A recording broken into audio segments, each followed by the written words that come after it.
네, 지금부터는 전국 주요 현안 짚어보겠습니다. 더불어민주당 원내 부대표인 장경태 의원 지금 화상으로 연결돼 있고요.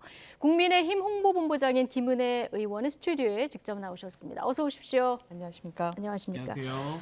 자, 김은혜 의원님 스튜디오에 나와 계시고 장경태 의원께서는 지금 확진 의원이 나오는 관계로 화상으로 지금 연결이 돼 있는 이런 상황인데 잘 들리십니까? 네, 잘 들립니다. 예, 지금 역학조사 결과 기다리는 중이십니까? 네, 그렇습니다. 네. 예. 오늘 정기국회 개원일이라 바쁘게 움직이셔야 되는데 좀 걱정도 되실 것 같아요. 특별히 걱정보다는요, 방역 수칙을 잘 지켰고 또 네. 이미 백신을 완료했기 때문에 백신 접종 완료해서 큰 걱정은 예. 없습니다. 예. 저로 파트너는 화상으로 지금 연결이 돼 있고요. 김은혜 의원께서는 정기국회 개원식 참석하시고 지금 바로 오신 거죠? 네. 어쨌든 국정감사 이제 앞두고 예산안 심사도 있기 때문에 예. 100일 앞으로 분주하게 뛰어다녀야 될 것 같습니다. 그러니까요. 올해는 네. 또 대선 전국까지 있어서 굉장히 분주한 국회가 될 것 같은데, 자, 바로 현안으로 넘어가겠습니다. 언론중재법 주제부터 좀 다뤄볼 텐데요. 자, 지금 여야 줄다리기 끝에 결국 오는 27일 본회의에 상정하기로 합의를 했는데, 자, 장경태 의원님께 먼저 질문을 드리겠습니다. 자, 민주당으로서도 이 강행 처리에 대한 부담이 좀 있었다고 봐야 될까요? 아무래도 예. 법안의 취지와 목적은 좋지만 또 여러 이해 당사자분들이나 여러 가지 또 같이 더 숙의 시간이 더 필요하다라는 의견들을 좀 경청하기로 하신 것 같고요. 지도부 네. 입장에서도 다양한 이해관계에 또 언론인을 비롯한 여러 시민단체와 함께 이 법안을 통과시킨 것이 더욱더 법의 완성도나 법의 취지와 목적을 달성하는 것이기 때문에 아마 한 달간 26일까지 저희가 시한을 정해놓고 수기하기로 한 것입니다. 예. 자, 청와대에서는 당정청 회의에서 국정운영 부담 우려도 좀 전달을 했다고 하고요. 그리고 이철희 정무수석도 좀 국회를 다녀가기도 했고 그래서 청와대 물밑 조율 좀 있었다고 봐야 될까요? 아무래도 대통령께서 말씀하셨듯이 언론의 자유를 보장하고 또 피해자의 권리 보장과 보호, 이 피해자 구제에 대한 부분을 둘 다 충족하기 위해서 좀 더 완성된 형태의 법안이 필요하다. 이번에 저희가 한 달간 지금 해당 상임위인 문체위나 또 법사위에서 논의가 충분히 이루어지긴 했지만 보다 더 폭넓게 논의하는 것이 필요하다라고 생각하신 것 같습니다. 예. 자, 이제 김은혜 의원님께 질문 드릴 텐데요. 네. 그동안 국회가 논의할 사항이다. 청와대에서 말을 아꼈는데 어제 첫 입장이 나왔습니다. 추가 논의를 환영한다. 그리고 법 남용 우려도 없어야 되지만 가짜뉴스 피해자도 보호해야 된다. 이제 두 가지 메시지가 다 나왔는데 네. 지금 국민의힘에서는 이게 뒷북 입장이다 이런 비판도 내놓으셨어요? 네. 저는 청와대 어제 발표에 대해서는 굉장히 비겁한 조치라고 생각하고요. 그동안 국회에서 논란이 있을 때는 단 한마디 없으시다가 이제 마무리되는 시점에 슬쩍 숟가락 얹는 것처럼 하는 거는 저는 책임 있는 조치가 아니었다고 생각을 합니다. 왜냐하면 정권에 대한 비판, 언론의 자유, 민주주의는 여기에서 시작한다고 말씀하셨던 분이 바로 문재인 대통령이었거든요. 그런데 이렇게 가짜 뉴스라고 하면서 진짜 뉴스를 겁박하는 법안에 대해서는 그동안 침묵을 지키시다가 이제 와서 갑자기라는 부분에 대해서 갸웃했습니다. 국민분들은 아무래도 지금 이번 사태의 총괄은 청와대가 있고 또 일명 조국 지키기라고 생각하고 계시기 때문에 지금이라도 청와대는 이 법안에 대해서 철회를 민주당과 함께 협의하셔야 된다고 저는 생각을 합니다. 예. 자, 여야 원내수석 회동이 오늘 아침에 있었는데 언론중재법 8인 협의체 구성을 이제 논의하는 이런 상황입니다. 자, 국민의힘에서는 전주의 최영두 의원이 참여하기로 했고 민주당에서는 김용민 그리고 김종민 의원 이렇게 참여하기로 했는데 의원들 면면을 보면 굉장히 강성인 분들이 많거든요. 앞으로 좀 협의가 잘 될까요?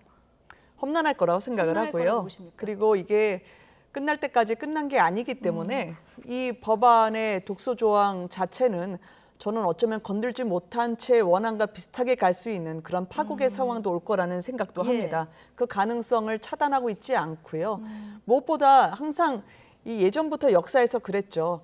이 독약이라고 하는 건 항상 황금잔 안에 쌓여서 왔거든요. 예. 이 독소 조항을 조금 걷어낸다고 하는데 그게 우리가 생선살 발라보시면 알지만 생선살 발라본들 뼈는 그대로 있지 않습니까? 네. 언론중재법 자체가 독소이기 때문에 일부 독소 조항 걷어낸다라고 하는 건 말이 안 된다. 그래서 이거는 언론중재라고 하지만 사실 성가시고 그리고 비판하는 언론은 중죄로 다스리겠다는 그런 전례 없는 세계사의 유례가 없는 법안을 만드신 거기 때문에 피해 구제에 대해서는 진짜 피해 구제하셔야 된다. 언론에 대한 국민의 불신을 잘 알고 있거든요. 예. 그러면 차라리 민법상의 손해배상 액수를 실질적이고 현실적으로 조정하는 걸로 들어가야지 민법에 형법에 닥치는 대로 언론을 일단 재갈 물리고 보겠다라는 그런 우격다짐은 저는 이제 통하지 않을 거라고 생각을 합니다. 예.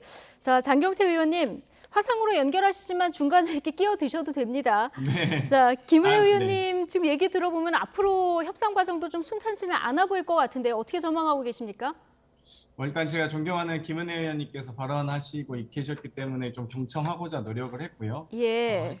썩어도 준치라고 합니다. 어찌되었건 가시가 있어도 또 맛있는 고기는 꼭 먹어야 될 텐데요.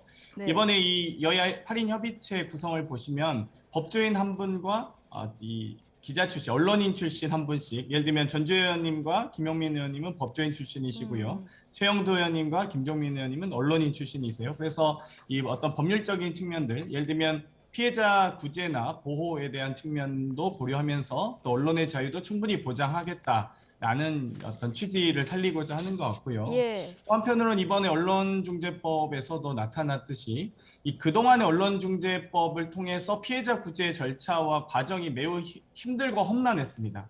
전체 작년 기준으로 해서 4,000건 중에 60% 정도가 개인이 신청한 부분이고요. 50%에 가까운 부분이 또 500만 원 이하의 소액 손해배상만 가능했고요. 또 그중에 여러 가지 어떤 3분의 1 정도, 30% 정도가 실제로 스스로 이 중재를 포기하는 소위 손해배상을 받을 수 있는 피해 구제를 절차를 스스로 포기하는 과정들이 있었기 때문에 그러면 어떻게 이 제도를 실효적으로 할 것인지 그런 부분에 대해서 논의가 가능할 것 같고요. 대부분 다 지금 500만 원 이하의 소액 손해배상, 그것도 이 언론중재에 제소되고 나서 방금 말씀하셨듯이 형사 또는 민사적인 명예손해에 관한 부분이나 허위사실 역시 이런 부분으로 통해서 소송을 해서 3년 정도 변호사 비용을 지출해야지만 500만 원 지금 보상받고 있는 상황이기 때문에 이건 사실상 그러니까 피해 구제 절차가 아니라고 볼 수 있습니다. 그렇기 때문에 저는 아마 두 양측의 입장이 팽팽하지만 또 내분의 언론 전문가들께서 언론의 자유도 보장하면서 또 피해자 구제도 충분히 할 수 있는 그런 법안을 만드실 거라고 기대하고 있습니다. 예. 네. 민주당에서는 지금 기존 범위 벗어나서 수정안 만들기 좀 어려운 상황이다 이런 입장들이 나오고 있는 것 같은데요. 국민의힘에서는 지금 세 가지 조항 정도, 지금 징벌적 손해배상 조항, 그리고 고의 중과실 추정 조항, 또 하나가 이제 기사열람 차단 청구 조항 정도는 모두 삭제해야 된다 이런 입장을 보이고 있는 것 같습니다. 뭔가 좀 협의할 여지가 있습니까? 이 세 조항 관련해서? 사실 고의중과실 추정 조항에 대해서 어떻게 이 엄격하게 고의중과실에 대해서 규정할 것인지에 대한 부분인데요. 뭐 다들 CF 광고 보실 겁니다. 허위, 왜곡, 과장 광고는 허용하지 않습니다. 그런데 보도, 뉴스에서 허용해서는 당연히 안 되죠. 만약 요즘 CF 광고에서도 허위, 과장, 왜곡 광고에 대해서는 철저히 어떤 이 벌금을 과태료를 부과하는데요. 이 부분에 대해서 보도나 뉴스도 저는 충분히 구분할 수 있는 사실관계를 명확하게 확인할 수 있다. 그런 절차는 우리 대한민국 그래도 사회가 가지고 있다고 보고요. 예. 이 징벌적 손해배상 같은 경우도 그렇습니다. 예를 들면 지금 뭐 여러 가지 이 만두파동이라든지 여러 보도나 이 보도 과정에서 잘못된 보도 혹은 조금 허위, 과장, 정말 가짜 뉴스로 인한 피해로 목숨을 끊는 일까지 발생을 했었거든요. 그럼 그 부분에 대해서 500만 원 배상하거나 혹은 어떤 사안에 대해서 뭐 2천만 원 정도 좀 고액으로 배상된 경우가 그나마 2천만 원 정도인데요. 네. 뭐 손실은 수십억에 달하는 그런 분들에게 과연 이게 제대로 된 구제와 피해 보상이냐라고 했을 때 저는 정말 좀 현실적인 손해배상에 대한 논의가 있었으면 좋겠다고 보고요. 예. 징벌적 손해배상은 미국 같은 경우는 뭐 미국에서 제품 사보신 분들은 아시겠지만 온갖 사용 설명서들이 길게 나열되어 있는 것들을 보실 수 있습니다. 예. 그 이유는 이 제대로 이 사용 설명서에 첨부하지 않을 경우엔 손해배상에 대한 대상이 되기 때문인데요. 우리나라도 이제는 이 소비자의 권리를 보호하는 이 강자보다 약자를 보호하는 법을 만드는데 더 집중해야 된다고 생각합니다. 예, 그래서 그걸 기존 법안에서 이제 할 것이냐 아니면 새로운 법을 조금 만들어서 할 것이냐 이 문제인데, 자 김은혜 의원님, 네네. 민주당에서는 언론이 가짜 뉴스를 만들어서 이제 보도를 하게 되면은 기업이 도산하기도 하고 사람이 목숨을 끊기도 하는 이런 일들이 일어날 수도 있는데 배상액이 고작 뭐 한 500만 원 정도 되는 게 말이 되느냐. 그래서 이 법을 만들어야 된다. 이런 이제 주장을 하고 계시거든요. 네. 근데 앞서 얘기가 나온 독소 조항 3가지 정도. 네. 이게 꼭 모두 없어야 된다. 이렇게 보시는 이유는 어디 있습니까? 일단 존경하는 장경태 의원님이 불리한 환경 속에서도 말씀하실 때 가급적 시간을 좀 많이 드리고 싶어서 끼어들지를 않았고요. 예. 제가 이렇게 하는 게 너무 저한테만 편파적으로 되지 않도록 천천히 얘기하겠습니다. 예. 일단 말씀하신 부분 중에 2019년에 보면 그 소송을 일반 국민분들은 언론과 관련해서 30%밖에 못합니다. 일반 나머지 국민은, 60% 넘는 거는 기업이나 힘 있는 법인, 단체가 합니다. 예. 그만큼 우리 국민 입장에서는 언론과 관련해서 소송을 할 엄두를 못 냅니다. 그러면 언론 중재라든지 중간에 자신이 깍깍한 부분을 고쳐줘야죠. 예. 그래야 되기 때문에 저희는 그거에 대한 대안을 모색해야 되는데요. 그렇다고 언론이 밉다고 언론이 보도하지 못하게 제초제를 뿌리듯 하면 안 된다는 겁니다. 이 예. 법처럼 징벌적 손해보상이라고 하는 거 미국에서 하죠. 그렇지만 거기는 영미법입니다. 판례로 하는 거지 우리처럼 민법에다 형법까지 다 몰아가지고 언론에다 이렇게 쏟아붓지는 않습니다. 특히 징벌적 손해배상 기업에 적용하지만 이게 언론의 표현의 자유에 딱 건드릴 것 같으면 그 부분에 대해서 미국도 주춤해요. 왜냐하면 항상 수정헌법 1조에서는 표현의 자유가 우위이기 때문이죠. 예. 그래서 미국의 그런 기운을 마치 징벌적 손해배상이 있다는 걸로 우리나라에도 해야 된다고 하는 건 세계적으로 유례가 없습니다. 오죽하면 지난 며칠간 유엔에서 이거 표현의 자유 침해한다. 우리 정부에까지 입장문을 냈겠습니까? 예. 그래서 저는 이 부분에 대해서는요. 한풀이가 돼서는 안 된다. 조국 사태에서 또 검찰 개혁 제대로 되지 않으니까 언론의 관역을 바로 옮겨서 언론이 기사도 열람 차단하겠다고 하면은 이거는 정권에 대한 비판 보도는 조금만 단서에서 시작되는데 거기서부터 기사 삭제하겠다. 그리고 나서 이런 기사 쓰게 되면 5배 손해배상 하겠다. 그렇게 구체적으로 적시한 나라는 비슷하게 한 17개 나라 있긴 합니다. 네. 그건 세계언론인협회에서 이제 우리가 이 법을 통과하면 18번째 전체주의 국가로 하겠다라고 이야기했기 때문에요. 이런 거 다른 나라의 전체주의 패턴, 유행 따라갈 필요가 없다고 생각합니다. 예. 근데 이제 수정안을 좀 만들 수도 있는데 예를 들자면 아까 말씀하신 가짜 뉴스로 소송을 제기할 수 있는 사람들 비율을 말씀해 주셨는데 이 소송 제기할 수 있는 자격을 제한한다든가 이런 게 이제 수정안에 담겨 있지 않습니까? 이런 방식으로 조금 앞으로 수정을 해나갈 수 있는 방안은 없을까요? 조금 더 이제 국민분들이 편하게 언론에 접근하실 수 있도록 저희도 이제 원내 지도부에서 수정안을 만들지 않을까 생각해요. 저는 개인적으로는 손해배상액 같은 경우에는 굳이 징벌적으로 하지 말고 예. 민법상으로도 어쨌든 현실화시키자. 아까 말씀하신 500만 원이라는 것도 늘 500만 원이 아니라 4억 정도의 손해배상 그 사례가 나왔기 때문에 기준점이 350만 원에서 500만 원으로 2019년에 옮겨졌습니다. 그래서 저희는 국민들이 어떤 식으로든 피해 구제가 될 수 있도록 하는 건 이미 충분히 지금 현안 법이 민법, 형법이 있기 때문에 충분히 자율적으로든 아니면은 이 현실적으로 위자료에 한하는 그런 손해배상액을 더 올린다 하는 예. 그런 폭넓은 주제가 논의됐으면 좋겠습니다. 예. 그렇다고 미운 언론 이 군밤 때리듯이 이런 식으로 폭거와 같은 법을 만들 필요는 없고요. 예. 자, 장경태 의원님. 네. 최대한 여야 간의 합의를 이끌어내는 것이 가장 좋겠습니다만 만약에 26일까지 합의를 했는데 여야 합의가 되지 않는다. 자, 이럴 경우에 27일 본회의에서 원안 그대로 통과될 가능성도 있습니까? 저는 상당히 완성도 높은 구체적인 안이 나올 것이라고 기대하고 있습니다. 기대하고 계시다.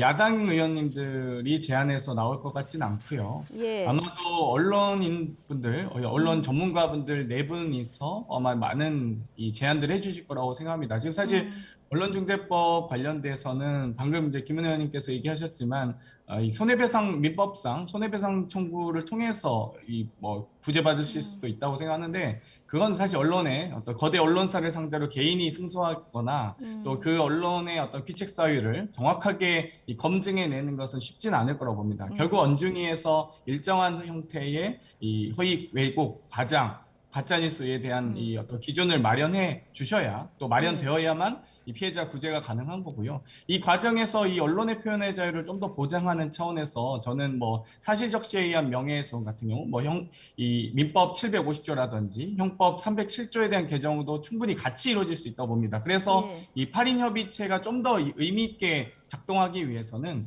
언론중재법을 또다시 뜯어고치고 유불리를 따져서 이해관계를 좀 더 고려해서 반영시키기 위해서 노력하는 것이 아니라 이 가장 이 언론 환경 그리고 표현의 자유, 피해자 구제 이런 부분에 대한 좀 더 선진적 형태로 발전시킬 수 있도록 신문법 개정이라든지 방송법 개정, 또 유튜버 같은 전기통신법 개정이라든지 포털법 개정 등의 다양한 논의가 가능하다고 생각합니다.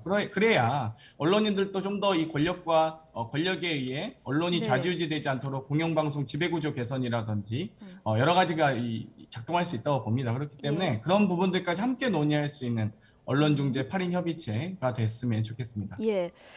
자, 야당 의원들보다는 전문가들의 의견이 좀 합리적으로 모이지 않을까 이런 취지의 말씀을 해주셨는데, 네.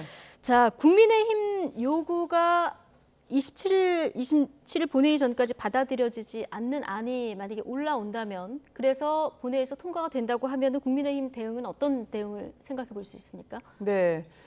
이거는 사실 뭐 국민의힘의 안이라기보다는 예. 국민과 그리고 언론과 이 민주주의를 지키는 안이라고 저는 보고 싶은데요.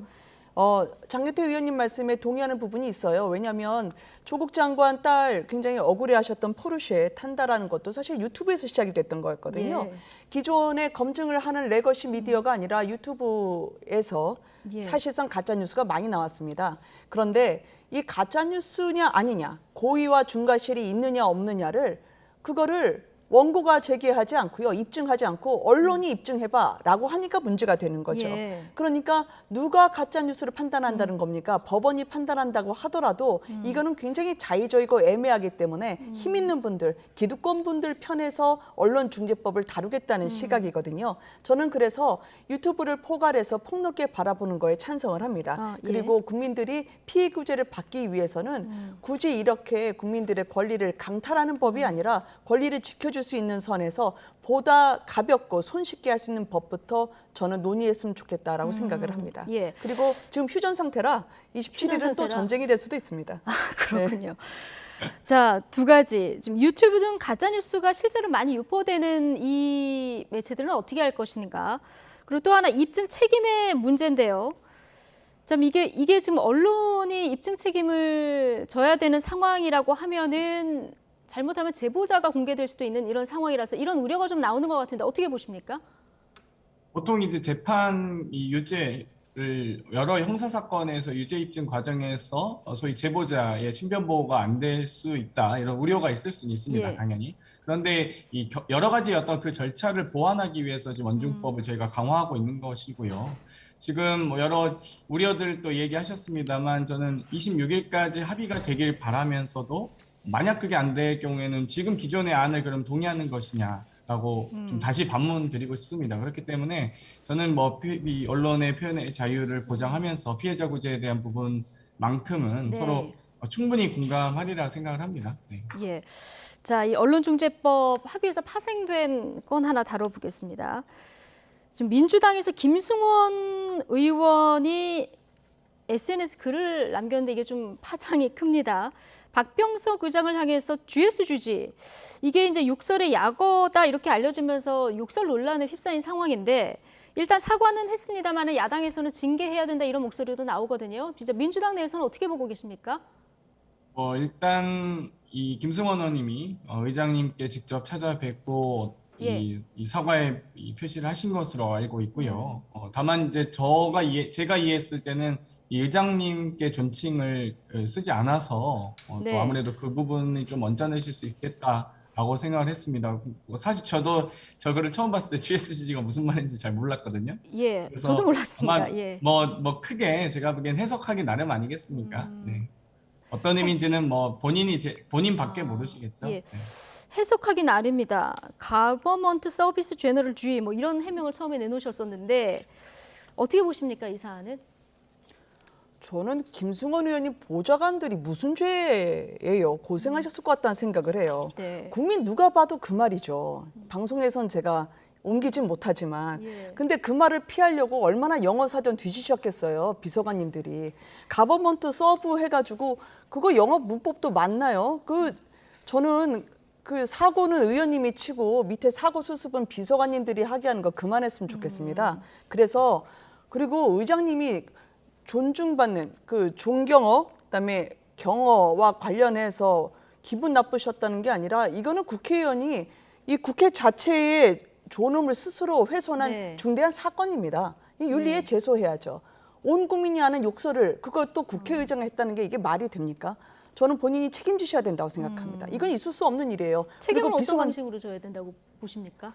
본인이 갖고 계신 어차피 당직이 있으시잖아요. 그거를 책임 있게 하실 수 있을까요? 저는 당직을 스스로 내려놔야 내려놓으셔야 된다. 된다 예. 생각하고요. 예. 이 욕설에 대해서는 국민 앞에서 사과하시고 그리고 윤리위에도 나가셔서 본인이 제소될 거라고 생각하실 것 같은데 좀 당당해지셨으면 좋겠습니다. 그리고 비서관님, 보좌관님들한테도 사과하셨으면 좋겠어요. 나 때문에 고생한다고. 네.